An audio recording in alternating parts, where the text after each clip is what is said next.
Welcome to the program, Global Weekly News, serial number 72.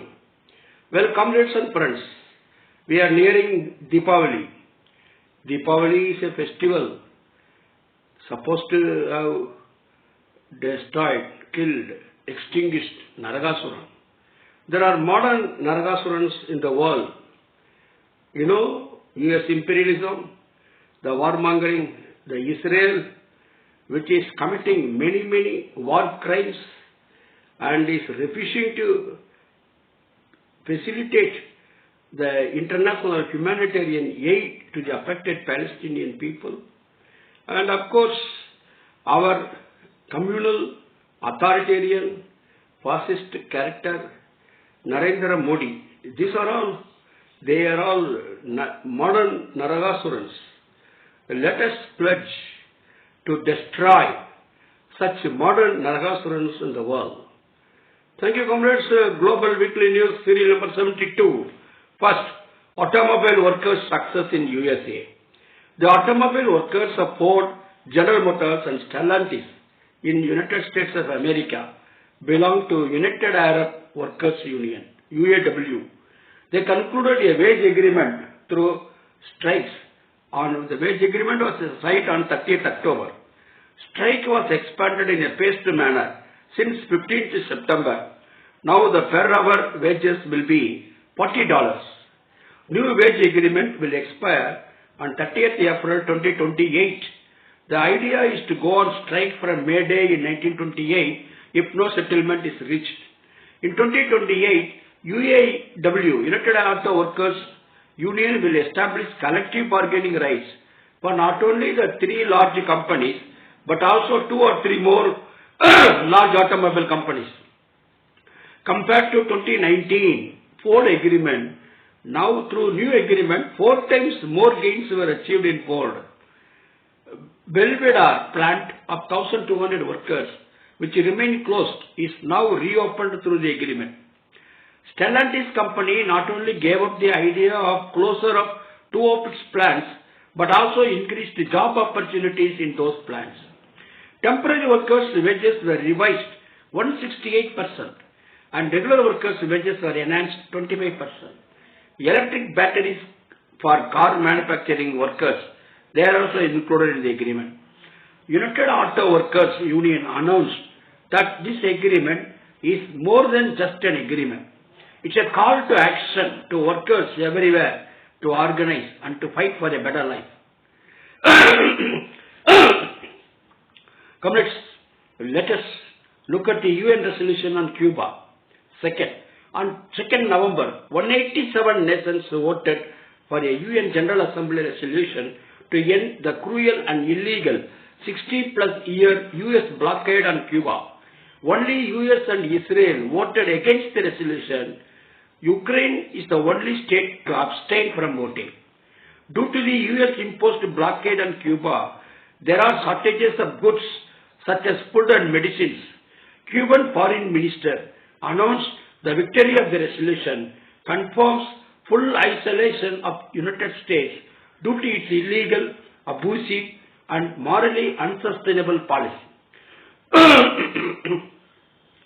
Though for the first 30 years, vast majority of nations who vote in the UN General Assembly every year asking US to withdraw the illegal sanctions on Cuba, US is still adamant and reluctant to respect the resolution. US talks tons and tons of democracy, human rights and freedom and all that. Hypocrites of the first order indeed. Comrades, due to the spillage of a dam in Ghana, let us see what are all the damages. Ghana of Africa is reeling from the severe consequences of the Akosombo Dam spillage, a crisis that has displaced thousands of indigenous people and sparked urgent calls for a thorough investigation. The Akosombo Dam, also known as the Volta Dam, is a hydroelectric dam on the Volta River. In 1960, the Ghana government called for tenders for construction of the hydroelectric dam. In 1961, Italian consortium won the contract. Volta River Authority was established in 1861 by Ghana's parliament. Its fundamental operations were structured by 6 board members with Ghana's first president Nkrumah as its chairman. The construction of the Akosombo Dam resulted in the creation of Lake Volta, which covers 3.6% of Ghana's total land area.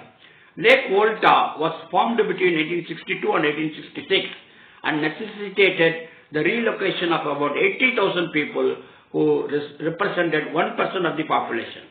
People of 700 villages were relocated into 52 resettlement villages. The last time the Akosombo Dam community experienced flooding as a result of a controlled spillage of the dam was in 2010. The dam's electrical output is 1020 megawatts. The dam is having a storage capacity of 15,000 cubic meters and has a maximum operating level of 276 feet. The effects of climate change have caused a significant increase in rainfall.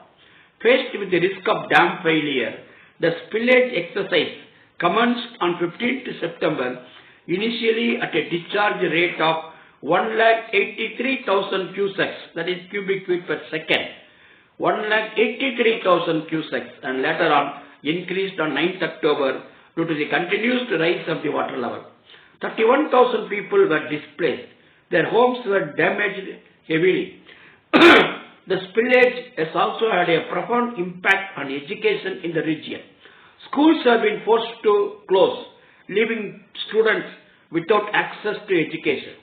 The government must accelerate efforts in providing immediate assistance, including temporary shelter, food, clean water, and medical aid to alleviate the suffering of affected communities.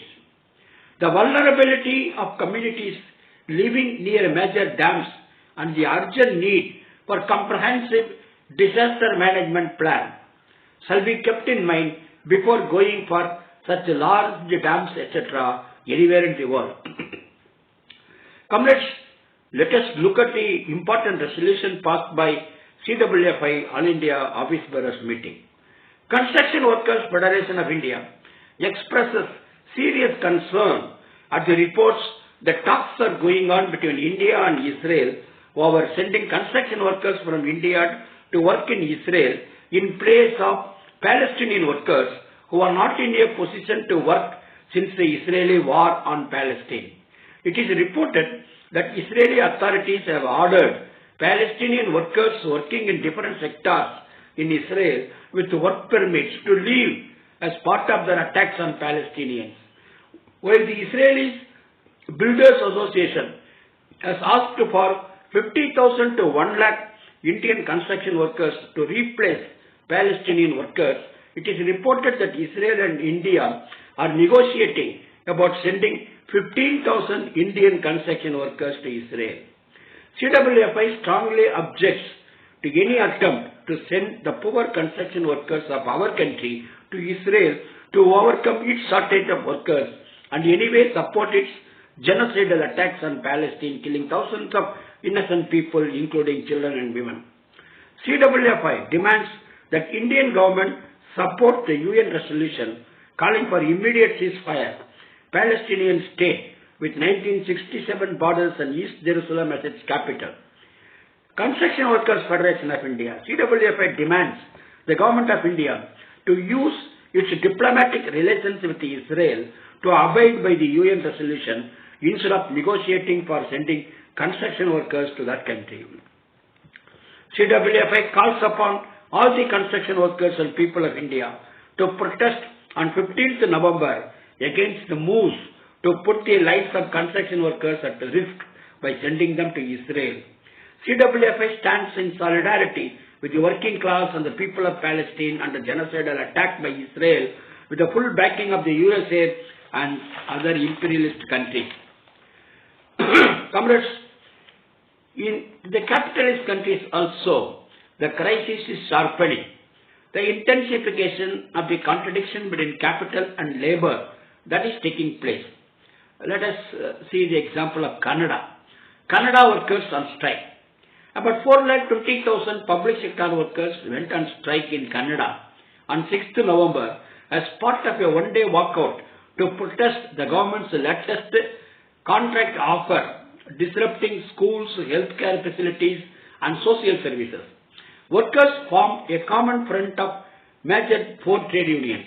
The common front has announced that 3 more strike days planned for November 21 to 23 unless a deal can be reached before then. The government's latest agreement offer is only an increase of 10.3% over 5 years for base salaries.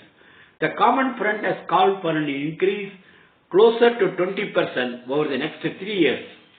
Majority of the striking public sector workers are women. They are discriminated in wages compared to men doing the same job. They demand wage rise as per inflation rate rise and equal wages for equal work. Canada workers are inspired very much by the victory of United States automobile workers' success. We see the poverty in United Kingdom. It is very strange. Once upon a time, sun never sets in UK Empire. As per the international covenant means an agreement. As per the international covenant signed by UK in 1970, the government shall ensure basic facilities including housing, decent income, education, etc. In 70s, UK government ensured all this, but now, as per the United Nations official statement, more than 10 lakh children are in absolute poverty. By next year, another 8 lakh people will be pushed into poverty. UK exploited many global south countries by making them their colonies in the past. Now, this is the pathetic situation in the richest country of the world, one of the richest countries of the world, United Kingdom. United Kingdom means England, Ireland, Scotland and Wales. Homeless people in London live in tents. From Margaret Thatcher days, UK government is following neoliberal policies and adopting austerity policies. These policies have failed totally to solve the basic problems of the people. We have been insisting that again and again that socialism is the only true, genuine alternative. Lastly, we go to see the warmongering of US and Israel. Today is 35th day of Israel's war on Palestine. Israel has refused to lift its month-long ban on the shipment of fuel and other essential commodities to Gaza, despite reports of hospitals shutting down and scarcity of life-saving goods and amenities for millions.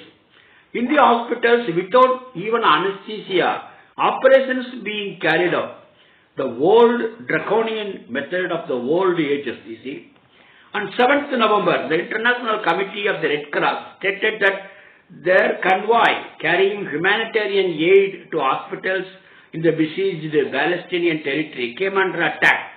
The convoy of 5 trucks and 2 Red Cross vehicles were carrying life-saving medical supplies to health facilities in Palestine.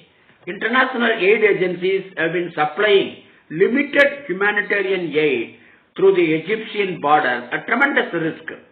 According to the United Nations, over 89 of its staff have been killed in the Israeli bombings since 7th October, the highest ever in any conflict in the UN's history. Other aid agencies, including the Palestinian Red Crescent, a part of Red Cross network, that too have lost dozens of their workers in the Israeli bombings. These are all war crimes as per international law. Benjamin Netanyahu, the Israeli Prime Minister, once again dismissed calls for a ceasefire. He said that Israel will take control of Gaza and rejected repeated appeals issued by aid agencies for allowing humanitarian aid inside Gaza.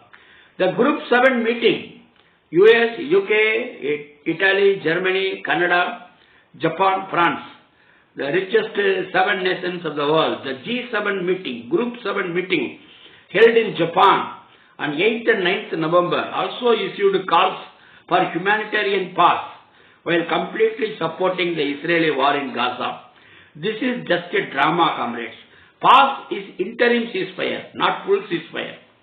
The total number of Palestinians killed in the Israeli war since 7th October has crossed over 10,400. A majority of those killed are children and women. Israel has killed over 4,237 Palestinian children. Israel insists on the release of Israeli hostages taken by Hamas, about 240, but refuses to release thousands of Palestinians undergoing torture in Israeli prisons. Israeli warplanes even targeted United Nations Relief and Works Agency shelter, killing dozens of Palestinians. The announcement late 5th November night by the U.S. Central Command, CENTCOM, headquartered in Doha, about the arrival of an American nuclear submarine to Mediterranean Sea to escalate the situation around the Palestine-Israel conflict. Joe Biden administration is preparing for an escalation of the war into Lebanon to draw out Hezbollah, which may in turn trigger an Iranian reaction. Antony Blinken, U.S. Foreign Minister, met Arab foreign ministers from Jordan, Egypt, Saudi Arabia, Qatar and United Arab Emirates. The Arab foreign ministers demanded an immediate ceasefire, while Blinken said no, Washington would not push for ceasefire. On 7th November, U.S. House of Representatives voted to censure Representative Rashida Tlaib, the only U.S. president member of Palestinian descent, for promoting pro-Palestine cause. The censure is essentially a form of public humiliation. Censures are rare, with only 26 used in the entire history of the United States. Comrades, lastly we go to see every action has got an equal and opposite reaction. There are anti-Israel protests all over the world. Let us look into it.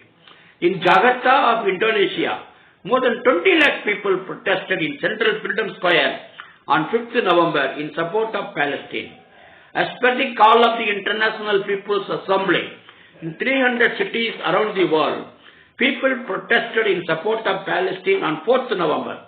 In London, more than 5 lakh people, and in Washington, more than 3 lakh people protested condemning Israel and calling for an immediate ceasefire.